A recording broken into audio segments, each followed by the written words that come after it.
Olá, tudo bem com vocês? Nós vamos na aula de hoje falar sobre comunicação. Mas, professora, a gente já falou sobre comunicação. Sim, nós vamos continuar falando sobre comunicação, mais especificamente sobre comunicação formal, comunicação informal e correspondência. Então, a gente vai seguir na mesma linha de conhecimento e conteúdo, tá? Então, nós vamos ver a definição de correspondência, a definição de comunicação formal e de comunicação informal e como nós usamos cada uma delas, tá? Aí, para começar, nós precisamos primeiro descobrir o que é correspondência. O que significa correspondência? Ah, professora, correspondência? Correspondência é uma carta. Tá certo, correspondência é um tipo de carta. Você pode colocar correspondência em uma carta. Mas mais que isso, eu posso colocar correspondência é um meio de comunicação escrita entre pessoas. Então não é só uma carta. Carta é um dos tipos de correspondência, mas não é o único. Então, correspondência é todo meio de comunicação que é feito através da escrita. Então, toda comunicação escrita recebe o nome de correspondência. Ok? Aí nós temos, ela é um ato que representa a ideia de corresponder, adaptar, relatar, relacionar pessoas. Mas essa relação é feita através de quê? Papéis, documentos, cartas. Como eu falei, carta é um exemplo de correspondência. Então, assim, correspondência significa uma comunicação realizada entre dois indivíduos ou dois grupos através de papéis, através da escrita. Então, a correspondência significa que as pessoas vão se comunicar usando a escrita, usando o papel. Então, seja carta, seja um documento, é uma forma que eles adquiriram, nós, né, no caso, adquirimos para nos comunicar. Tá? Então, não é falando é um tipo de comunicação, né? Na verdade a gente viu isso, mas não é o caso aqui, nós estamos falando da comunicação escrita. E aí, para a gente entender de uma forma melhor, segundo alguns dicionários, eles trazem o seguinte, que toda a ideia que correspondência é um conjunto de instrumentos de comunicação escrita, como eu falei, cartas, a gente já citou, bilhetes também entram nessa lista, memorandos, ofícios, requerimentos, telegramas, e-mails, qualquer tipo de documento escrito recebe o nome de correspondência, tá? O e-mail é escrito, então ele acaba sendo referenciado como uma correspondência, apesar de que é uma correspondência escrita que o outro não pega em forma de papel. É uma correspondência escrita que vai transitar ali no universo virtual, mas ela é uma correspondência escrita, nós podemos esquecer disso, tá? Aí quais são os tipos de correspondência que a gente tem? De maneira geral, a gente tem correspondências oficiais e empresariais, que é o que mais a gente acaba trabalhando, né? Tem mais relação com a área de administração do que com a sua vida pessoal propriamente dito. Porque na sua vida pessoal você tem a ideia da correspondência o quê? Carta pessoal, alguém que escreve uma carta para você. Agora aqui nós estamos falando de correspondência empresarial, correspondência oficial. Então ele divide em 3 tipos esse tipo de correspondência. A correspondência, segundo definições, ela se dá de 3 maneiras. Então nós temos a correspondência particular, que eu falei sobre ela, particular pessoal, que é o quê? Entre amigos, família, conhecidos, pessoas que você tem uma certa afinidade. E aí nós temos aí nessa questão de correspondência particular alguns graus de afinidade, alguns graus de formalidade. O que isso quer dizer?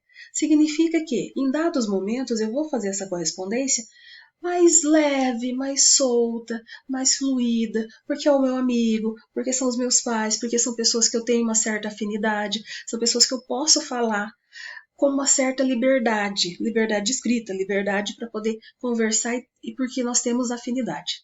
Quando você fala numa carta, mas eu vou mandar essa carta para uma pessoa um pouco mais formal, uma pessoa do meu ambiente de trabalho, ela é uma carta particular, mas essa pessoa do meu ambiente de trabalho. Então a formalidade que vai aparecer nessa carta, ela vai ser um pouquinho diferente da formalidade que eu vou usar numa carta para os meus pais, para os meus avós, para pessoas que eu tenho certa afinidade. Então quando a gente fala em correspondência particular, ela acaba tendo certos graus de formalismo. O que é grau de formalismo? Significa que eu vou, naquele momento, definir se eu vou ser mais formal ou mais informal. Significa o quê? A linguagem que eu vou usar naquela carta vai depender de para quem eu estou mandando. Olha bem, a linguagem usada na carta vai depender de a quem, para quem eu estou mandando. Aí sim eu vou definir o grau de formalismo da minha escrita. Ao saber para quem eu estou mandando a carta, eu defino o grau de formalismo da minha escrita. Então a gente tem que pensar nisso. Na hora de escrever, eu tenho que pensar em para quem vai, e aí sim eu posso fazer uma adequação à minha carta.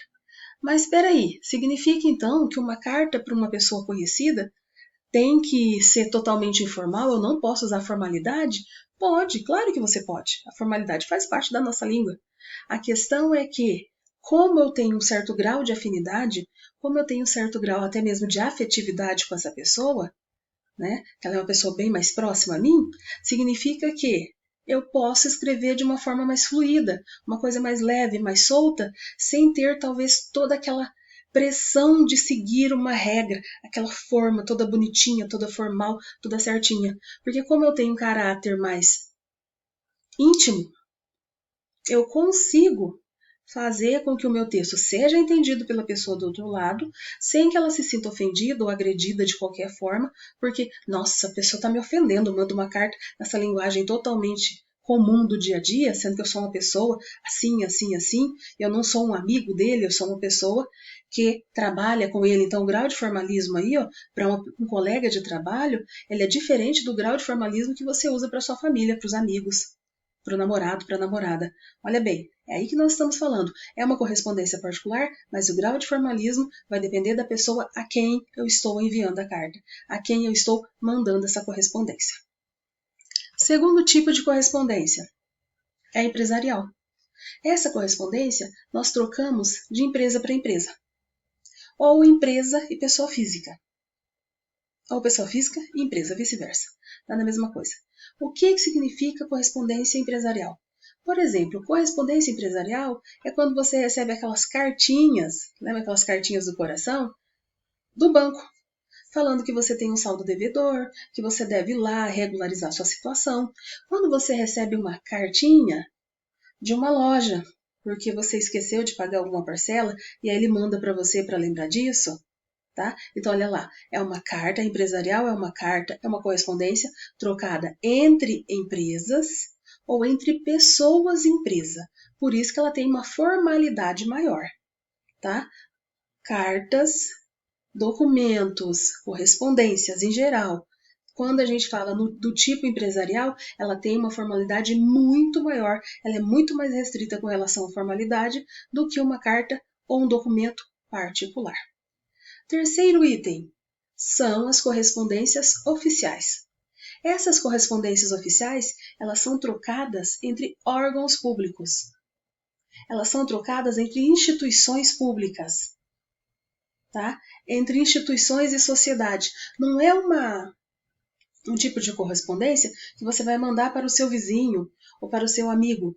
É uma correspondência que a sua empresa envia, por exemplo, para a prefeitura, que a prefeitura envia para a sua empresa. Olha lá, são órgãos públicos, são assuntos oficiais.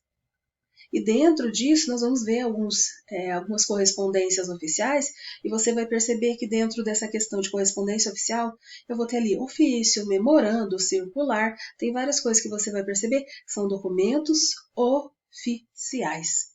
Não é um documento particular que eu troco entre pessoas conhecidas, não é um documento empresarial que é só entre empresas ou empresas e pessoas físicas.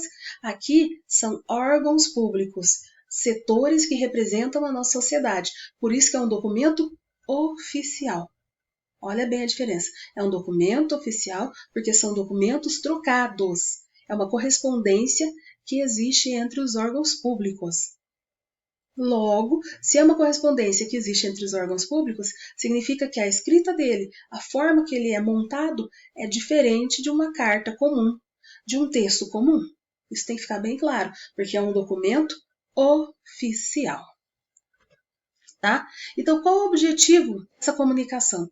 A comunicação tem como objetivo de deixar mais organizado, deixar todas as pessoas sabendo exatamente o que está acontecendo, padronizar esse tipo de correspondência, de formalização. Por quê? Porque se você pegar ali um órgão público, quando ele fala, vamos fazer um ofício, esses ofícios são numerados, a gente vai ver mais para frente, mas eu vou já adiantando. Esses ofícios são numerados, esses ofícios têm datas, esses ofícios é oficial, portanto, ela tem regras específicas com relação a esse tipo de correspondência. A carta, você simplesmente coloca lá o cabeçalho, coloca algumas informações do dia a dia, fala lá e manda para a pessoa que você quer. Já uma carta oficial, já um documento oficial, ele tem regras específicas, ele tem legislação específica, até a forma como você deve escrever, quantas linhas você deve pular, como que é o cabeçalho, o tipo de papel que você vai imprimir essa documentação, tudo isso já está lá condicionado. Tá? Então, tanto a padronização da escrita, quanto a padronização da formatação, tamanho da folha, como que ele vai ser, já está predefinido, já está pré-estabelecido. Olha bem, a comunicação oficial, ela tem regras específicas e não muda. Essa regra é assim e você vai seguir do jeito que essa regra tem que ser feita.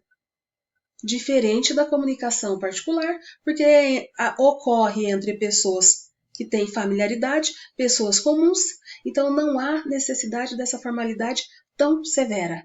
Não há necessidade de enumerar.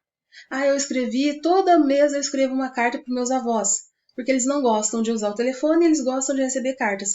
Então todo mês eu escrevo uma carta para eles. Isso não quer dizer que eu vou começar lá carta 1, carta 2, carta 3, eu não preciso enumerar isso. Eu tenho uma liberdade diferente do que eu teria no caso de um documento oficial. Esse documento oficial, eu tenho que seguir a padronização, que já existe. Então, o documento oficial tem padrão, tanto na escrita quanto na formatação. Ou seja, tenho que seguir essas regras para poder produzir esse documento oficial.